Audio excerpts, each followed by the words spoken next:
Next, our next presenter is Ms. Theodora Scarrato from the Environmental Health Trust in the United States. EHT is a scientific nonprofit think tank that publishes research and also works directly with communities and health and educational professionals and policymakers to mitigate environmental health hazards. EHT's expert scientific team collaborates with experts internationally. EHT will also be represented by Dr. Devra Davis, president of the EHT, and will also be presenting a short summary of excerpts from the scientific materials submitted to the RA. She was former senior advisor to the Assistant Secretary for Health in the United States Department of Health and Human Services, and served as a member of the Board of Scientific Counselors of the U.S. National Toxicology Program.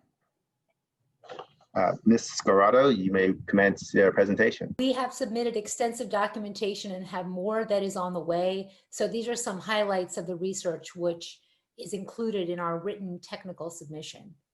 I'm honored to be able to speak with you about this very important question of what is being planned for your wonderful island and for the planet at this time. I've had a long career working in public health and environmental policy, and for many years worked in the government. I was approved by the US Senate for a presidential appointment under President Clinton, and I was a member of the team awarded the Nobel Peace Prize with Al Gore in 2007 for my work as a lead author on the Intergovernmental Panel on Climate Change. So it's a real pleasure to be able to talk with you today about this issue of 5G and what's happening in the world, because it actually has profound implications for climate change that have not generally been recognized. And I think that you're in a unique position to pay attention to that set of problems. If we look at what we know about 5G and about non-ionizing radiation, as you will have heard from Mr. Clegg and others, we know that cancer is just one of the issues that has been identified with non-ionizing radiation. Now, you'll hear people say that non-ionizing radiation is weak. And you know what? They're right. It is weak. But its biological impact has nothing to do with its power, but with its frequency and with the pulsed nature of the signal, so that it's very erratic. And the erratic signal over millions of times of exposure throughout the lifetime of our children is why we are very concerned about its capacity to damage DNA, to impair memory, to in fact reduce sperm count in men who carry phones in their pockets. And all of that information can be found in my TEDx talk for those of you who are interested to know more about it. One of the things that has been established through 9 years of field study of trees in Germany is that radiofrequency radiation damages trees. And if you look carefully at the image before you, you'll see that on the healthy side of the tree, the exposures are almost 10 times less than on the unhealthy side of the tree. And it's almost as though the tree is trying to move away from the antenna located right in the far left side of the image before you. And this peer-reviewed publication made clear those that were nearest to the mobile phone base stations showed the most damage, the closer the tree was. 5G is an energy hog. The reason 5G is an energy hog is because although it may increase efficiency, it depends entirely on the world purchasing billions of more new devices, many of which are questionable use. I mean, do you really need your washing machine to be able to talk to your refrigerator, or your refrigerator to decide when to order food for you? There's a lot of questions that are being raised by energy economists, and as you see in this graph here, that the evolution of global energy consumption for digital devices is exponentially going to increase.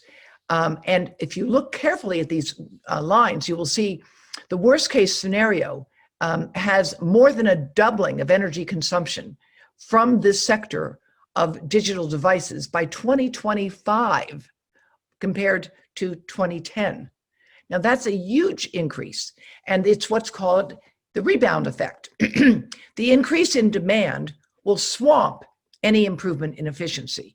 In addition, you have a massive environmental footprint because you'll need millions of new antennas, which require sometimes precious metals to be put in them, and billions of new wireless devices, which will create tremendous amounts of electronic waste. Electronic waste is a huge problem. Shipping it off your island is one approach to it, but we simply are not able to keep up with the demand. Now, there are studies on insects, and this has been done by a group of very talented engineers in Switzerland, where they've taken and made a model, three-dimensional model of a honeybee. And they've shown that just a 10% change in power density in the frequencies that will be used in 5G could lead to an increase of absorbed power of up to 3-fold. And this in turn could lead to changes in insect behavior. And I should add, you'll see here on this image that 5G is what 24 gigahertz will entail.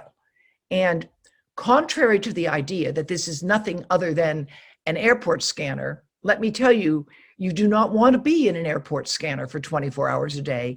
And if we have 5G, it will be everywhere all the time, and the demand will only grow. Birds and wildlife also are showing effects of this non-ionizing radiation. And many studies have been published, some by Albert Manville, who was formerly the chief of the US Fish and Wildlife Service for this topic of birds and wildlife impacts. And he has documented effects on breeding, nesting, and survival, and the ability of birds to navigate. There's something called the magnetoreceptor, a protein behind the eye of all navigating animals that have been studied so far. And this is interfered with by the increase in non-ionizing radiation. So bird health is affected as well. Finally, we have to ask ourselves, well, if there's all these problems, how come the United States isn't doing more? And unfortunately, as was documented 5 years ago by a Harvard University researcher, Norman Alster, at the time, the FCC remains a captured agency. The current and past heads of the FCC come from and will probably go back to the telecommunications industry. And while it's important to have knowledgeable people who are FCC commissioners, there are none of them right now, not one, that is truly independent of this industry. And as Alster said, this industry looks like tobacco today in their tactics that they have been employing to get information to people. What you see before you now is a screenshot from a recent French documentary on public television there called 5G, The Wave of Doubt. And translations are going to be made available soon. It's currently available in French. And it's important to understand that the ICNIRP standard is actually not followed by half of the world today. They have more stringent standards, as you will see shortly, than what ICNIRP has recommended. The International Commission on Non-Ionizing Radiation Protection is a small club of self-appointed and self-monitored experts by invitation only. Many of them have close industry ties. Several of them are sponsored directly by industry funding for their research, as you saw in the short documentary from Investigate Europe. So what I'd like to say in conclusion is that I worked at the National Academy of Sciences for 10 years, and I worked on the problem of passive tobacco at a time when people were smoking on airplanes. Some of you, like me, may be old enough to remember that. And at that time, we worked hard to look at the independent data on tobacco smoke, and it took many years before we were able to publish our results, not because the science was uncertain, but because the pressure from the tobacco industry was so great at that time that we were unable to get good work out in a timely way. And as you may recall, the effort to reduce tobacco in public spaces didn't really go globally until the 1990s. And that really is a tragedy for public health, because there are millions of avoidable deaths that have occurred because smoking was encouraged for so long. And climate is another issue of that sort as well, where the climate deniers are very well organized, and they would have you think that we don't know enough to do anything now, when in fact the no regrets policy, precautions can be taken, as the Intergovernmental Panel on Climate Change has said. But let's ask the question, if the climate is so important for us all, what are we doing with 5G? And the biggest improvement that you can make for your island is to go with fiber optic cable. This will be safer, it will prevent cybersecurity threats, and it will reduce exposure to non-ionizing radiofrequency radiation, which is a human carcinogen that can damage DNA and damage sperm. And I turn you over now to my colleague, Theodora Scorato, who is Executive Director of Environmental Health Trust, where I am the president. Thank you. So at Environmental Health Trust, I work on maintaining a database of policy moving forward on wireless and electromagnetic radiation. Just recently, the New York State Commission on Health and Environmental Effects of 5G released 15 recommendations to the governor of New Hampshire after a year-long intensive investigation where they interviewed numerous experts, including scientists of the National Toxicology Program, to consider the health impacts that are posed by 5G. The recommendations that they made include a resolution to U.S. Congress to require that the FCC commission an independent health study and a review of the safety limits, to engage agencies to develop radio frequency safety limits that protect trees, plants, birds, insects, and pollinators, because the current FCC limits, and in fact any limits that have been set by governments, none of them were set or designed to protect our natural environment or wildlife. Engage the FCC to do an environmental impact statement. Require 5G structures be labeled and radio frequency radiation measured. Establish radio frequency radiation free zones in commercial and public buildings. Use wired connections, not Wi-Fi, in libraries and schools. And that the health agency should educate on how to minimize radio frequency exposure with multimedia public education efforts, especially for pregnant women and babies. Oregon State passed a bill investigating the impacts of wireless, especially to children. Resolutions have been passed in Hawaii County, Farragut, Tennessee, Easton, Connecticut, calling to halt 5G. There are several city ordinances restricting the deployment of 5G in small cells. So, for example, in Los Altos, California, the installation of small cell towers on public utility easement in residential neighborhoods is prohibited, and there are 500-foot setbacks for schools, and we have links to all of those city ordinances on our website. Now, over 20 countries recommend people, especially children, reduce exposure to cellular radiation, especially to their brain. And what you're seeing here is the back of a bus in Cyprus, where they have an educational campaign for parents to protect their children. And the translation of this poster is, "Don't irradiate me, learn how to protect me." Wireless has actually been removed from the neonatal units of Archbishop Makarios Hospital, and the country has a large-scale multimedia public education program running in the country. Now, many countries have limits for cell tower exposures, which are far lower than FCC or ICNIRP limits.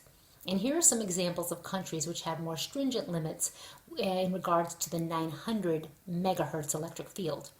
However, the wireless industry is stating that in order to deploy 5G, those countries with strict limits need to weaken their limits in order to fully deploy 4G and 5G in the country.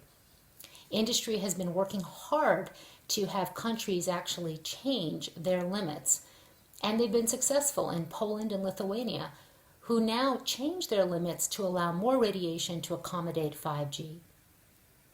There is now a campaign by industry to get Russia to change their more stringent limits as well.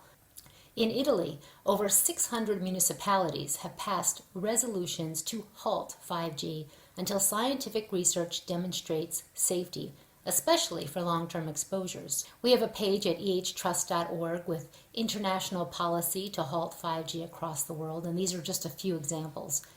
In addition to the 600 cities in Italy, there's a growing list of municipalities from the United Kingdom to Croatia, Ireland, France, Bulgaria, Germany, Cyprus, Bulgaria, Australia, where they have resolutions to halt 5G. Kalamata, Greece, was a test city for 5G, but once the people understood the health and environmental impacts posed by 5G and small cell densification, they reversed course and decided not to continue with the company. Several countries have launched safety reviews. However, the outcome has been the echoing of industry, in fact, because the panels were industry tied. They concluded that non-ionizing radiation has not been proven to be harmful. However, the Switzerland Parliament, after their review, refused to weaken their stringent radiofrequency radiation limits. And in France, The Health Authority has a comprehensive research investigation that's been going on for months, and that's going to be coming out next year. We also document on our website the hundreds of scientists and doctors around the world issuing resolutions to halt 5G and protect the public and the environment. We have documentation on the environmental organizations that have issued reports, such as one of the largest nature conservation associations in Germany, which found the majority of peer-reviewed studies found effects to insects in a recent study that just came out in September. Wireless companies warn their shareholders of risk, but not their customers nor residents. Crown Castle's annual report states, if radio frequency emissions from wireless handsets or equipment on our communications infrastructure are demonstrated to cause negative health effects, potential future claims could adversely affect our operations, costs, or revenues. We currently do not maintain any significant insurance with respect to these matters. In fact, most wireless companies have similar statements on their annual reports as well. And they don't have insurance because insurance authorities rank non-ionizing electromagnetic radiation and 5G as high risk. And insurance companies generally have an exclusion as they don't cover damages related to non-ionizing electromagnetic radiation. 5G and the Internet of Things is not a sustainable technology. Pollution, human rights abuses, and environmental destruction have been documented at every stage of the life cycle of a device, from the conflict minerals to the inhumane worker conditions and toxins in manufacturing harming workers, to the radiation exposure to children, the public, trees, birds, and bees, to the electronic e-waste. We need to use technology responsibly instead of rushing into something that hundreds of scientists are warning us about. You may have heard that because 5G only gets 1/64 inch or a few millimeters into the skin, it can have no biological effect. Well, whoever has told you that doesn't understand basic biology. It is now understood by this image taken from a 2019 peer-reviewed article in a clinical microbiology review that the skin-associated lymphoid tissue is critically important to the immune system, and that things that affect the skin affect the entire body. Think of how well you feel when after the rain you go outside and have a little sunlight on your faces. It affects your whole body. The same thing is true. The skin exposure can affect keratinocytes and the epidermis, which is the surface of the skin, which then infect the Langerhans cells that can in turn affect major histocompatibility complex, interleukins, tumor necrosis factor, and other things that affect how well your immune system functions. As an example of the ability of the skin to resonate with 5G, this is work done by Dr. Benny Shai in his laboratory at Hebrew University with optical coherence tomography, where you see from the epidermis, the skin duct, the sweat ducts go down into the skin where they have an effect throughout the body. The sweat ducts resonate like small helical antennas to absorb and reflect that radiation. Thinner skin will absorb more, thicker skin will absorb less, and this work has been published in peer-reviewed journals showing that the skin does have a biological response to millimeter wave technology. Millimeter waves are intensely absorbed into the skin, as you can see from these illustrations from the work of Professor Paul Benny Shai, reproduced here. More information can be found on our website about this. Now, I want to turn next to some modeling work that has been done based on open source information that can be accessed around the world of existing networks in Austin, Texas. And what you see on the left in the red circles is the existing coverage of the LTE. And what you see on the right is the proposed deployed 5G network. And the bottom line is to show you that there will be much more dense exposure to radiation throughout the system. You can turn off your phone, but you can't turn off the network. This is what it looks like in another density map made by these researchers published in the IEEE World Forum on 5G. What they have shown is that 5G infrastructure, when combined with existing infrastructure, will create levels of radiation that cannot yet be classified as safe for the public. And they urge a rethinking of exposure in 5G networks with which we completely and heartily agree. Just to be clear, when 5G is implemented, outdoor exposures will increase exponentially as indicated here in this mapping of the power density that will take place with a fully deployed 5G network for the town of Austin, Texas. This is why, once fully employed, there will be no way to escape exposure to the 24/7 operations of the 5G system that will be required. If you'd like more information, please go to our website at ehtrust.org, and I'll be happy to answer any questions you might have.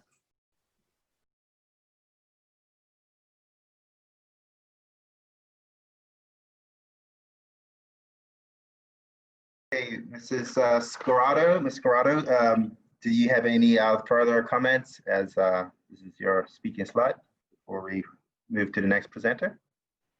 I would just like to add that there are many governments that have made the decision to have lower limits and lower thresholds for radio frequency radiation maximum permissible exposure levels. And I think one of the most important issues is that there are no safety limits that have been developed that pertain to trees or insects or birds. And the question to really ask is, what is a safe level for insects? What is a safe level for birds, which perch on the antennas, which, there's going to be a densification of antennas with 5G deployment, according to what industry is stating in their documentation. So that is a really important gap in accountability that really should be addressed before there is an increase in exposure. And we recommend an educational program for Bermuda so people can learn how to reduce exposure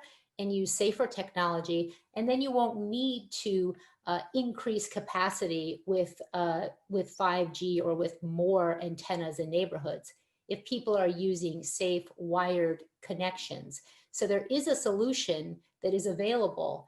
And I hope that you will investigate that. And really, until there is safety limits that protect the environment, I think no further radio frequency radiation level should be allowed. So thank you very much. Thank you, Ms. Corrado. We appreciate your contribution. Thank you very much.